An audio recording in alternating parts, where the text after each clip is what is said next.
आज के इस वीडियो में फ्रेंड्स हम लोग जानेंगे पर्यावरण के बारे में। पर्यावरण होता क्या है, पर्यावरण के कौन कौन से घटक होते हैं और पर्यावरण के संरक्षण के लिए कौन कौन से मुहिम अथवा सम्मेलन चलाए गए हैं। वैश्विक स्तर पर भी देखेंगे और भारत के स्तर पर भी देखेंगे पर्यावरण संरक्षण के लिए कौन कौन से सम्मेलन चलाए जा रहे हैं।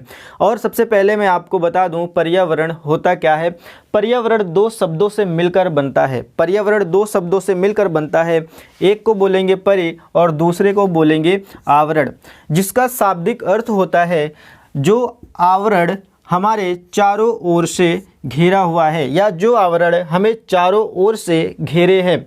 इसका शाब्दिक अर्थ परिधन आवरण का जो शाब्दिक अर्थ होता है जो आवरण हमें चारों ओर से घेरे हैं। ठीक, ये तो रहा घिसा पिटा परिभाषा या घिसा पिटा डेफिनेशन जो हम लोग कई सालों से पढ़ते आ रहे हैं और आपको हर टीचर यही इसकी डेफिनेशन बताते हैं। परिधन आवरण जिसका शाब्दिक अर्थ होता है जो हमारे चारों तरफ से घेरे हुए है उसी को पर्यावरण कहते हैं। आइए पर्यावरण की जो डेफिनेशन होती है मैं उसको बता दूं आपको कि पर्यावरण की जो डेफिनेशन है, पृथ्वी पर पाए जाने वाले भूमि, जल, वायु, पेड़ पौधे एवं जीव जंतुओं का समूह जो हमारे चारों ओर हैं या फिर हम कहें सामूहिक रूप से पर्यावरण कहलाते हैं। पर्यावरण से मीन्स होता है आपकी पृथ्वी पर जितने भी जीव जंतु पेड़ पौधे दिखाई देते हैं वह एक पर्यावरण के हिस्से होते हैं, वह एक पर्यावरण के पार्ट होते हैं। ये रही बात जो डेफिनेशन की पर्यावरण की डेफिनेशन की बात हो गई। अब मैं आपको बता दूं कि पर्यावरण होता क्या है, ये इस फिगर से समझते हैं। पर्यावरण मतलब कि वायु, पर्यावरण का मतलब कि जल, पर्यावरण का मतलब होता है स्थल और पर्यावरण का मतलब होता है जैवमंडल। यानी कि वायु में जितनी भी गैसें हैं, वायु में जितनी भी गैसें हैं, डस्ट हैं, धूल हैं, ये सभी पर्यावरण के पार्ट होते हैं। जल यानी कि जितने भी जल जैसे कि नदी का जल हो गया, समुद्र का जल हो गया या फिर समुद्री जीव हो गए, वो सब जलमंडल के तहत होते हैं। ये सभी भी पर्यावरण के एक हिस्से माने जाते हैं। बात करेंगे स्थल, स्थल भी एक तरह से पर्यावरण का एक हिस्सा ही होता है। और बात करेंगे अंतिम जैवमंडल। जैवमंडल क्या होता है इस फिगर के माध्यम से आपको बताएंगे। ये आप फिगर देख रहे हैं, जैवमंडल का एक फिगर बनाया गया है। जैवमंडल वास्तविक में होता क्या है कि जैवमंडल जहाँ पर जल, स्थल और वायु तीनों पाए जाते हैं उसी को जैव मंडल कहा जाता है। जहाँ पर जल, स्थल, वायु तीनों पाए जाते हैं उसी को जैव मंडल कहते हैं। जैसे हम लोग जहाँ पर रहते हैं वह एक जैव मंडल है। ठीक है, क्योंकि हम लोगों को पानी भी मिलता है, वायु भी मिलता है और स्थल तो मिल ही रहा है जिस पर हम लोग रहते हैं। अब बात करेंगे, मैं आपको बता दूं घटक के बारे में। अब हम बात करने वाले हैं पर्यावरण के कौन कौन से घटक होते हैं। वैसे अगर देखा जाए तो पर्यावरण के मुख्य रूप से दो घटक होते हैं, एक जैविक होते हैं और दूसरा अजैविक घटक होते हैं। जैविक घटक जिसे बायोटिक बोलते हैं और अजैविक घटक जिसे एबायोटिक बोलते हैं। बायोटिक घटक मतलब होता है कि सजीव चीज़ें, बायोटिक घटक मतलब होता है कि सजीव चीज़ें या फिर और अजैविक घटक का मतलब होता है निर्जीव चीज़ें। सजीव चीज़ें जैसे पेड़ पौधे, जीव जंतु, ये सभी क्या हो गए, जैविक घटक हो गए। अजैविक घटक जैसे वायु, जल, मृदा, ताप, ये सभी अजैविक घटक होते हैं। एक चीज़ और आपको बता दें कि जो पर्यावरण या फिर जीवन संभव होता है, एक दूसरे के बिना जीवन पृथ्वी पर संभव नहीं हो पाएगा। जैसे अगर पेड़ पौधे रहेंगे तो अगर वायु या जल या मृदा नहीं रहेगा तो पेड़ पौधों का होना असंभव है। ठीक है, तो एक दूसरे के ऊपर डिपेंड होते हैं। ठीक है, तो ये घटक जो होते हैं मुख्य रूप से दो होते हैं पर्यावरण के, एक को जैविक बोलेंगे, दूसरे को अजैविक बोलेंगे। इसके अलावा पर्यावरण के घटक को दो भागों में और बांट सकते हैं, जैसे कि प्राकृतिक घटक और दूसरा मानव निर्मित घटक। प्राकृतिक घटक जैसे पेड़, जल, वायु, ये सभी हो गए एक तरह के प्राकृतिक घटक। ठीक है, जिसमें मानव का कोई हस्तक्षेप नहीं होता है, उसे प्राकृतिक घटक या प्राकृतिक चीज़ें बोलेंगे। मानव निर्मित यानी कि जैसे सड़क, भवन, यह भी और पार्क, यह भी एक पर्यावरण का पार्ट होता है। ये रही बात इंट्रो और घटक के बारे में। पर्यावरण का इंट्रो क्या था और पर्यावरण के कौन कौन से घटक थे।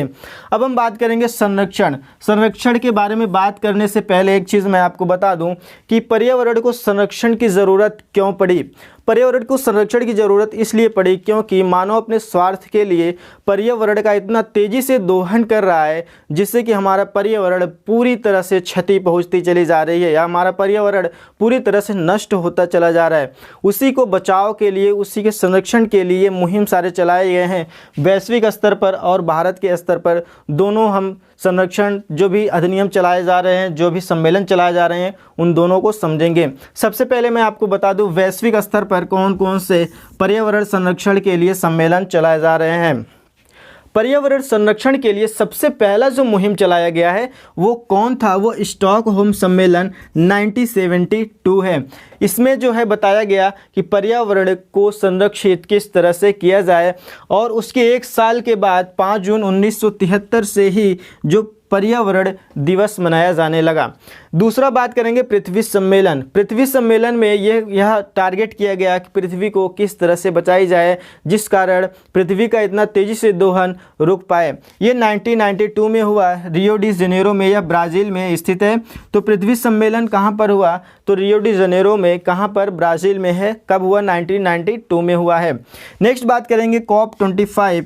ये जो कि पृथ्वी सम्मेलन का ही एक पार्ट था, जो कि पोलैंड में इसकी पहली बैठक 1995 में हुई थी, COP25 की, जिसे हम कॉन्फ्रेंस ऑफ पार्टी बोलते हैं, इसका फुल फॉर्म होता है।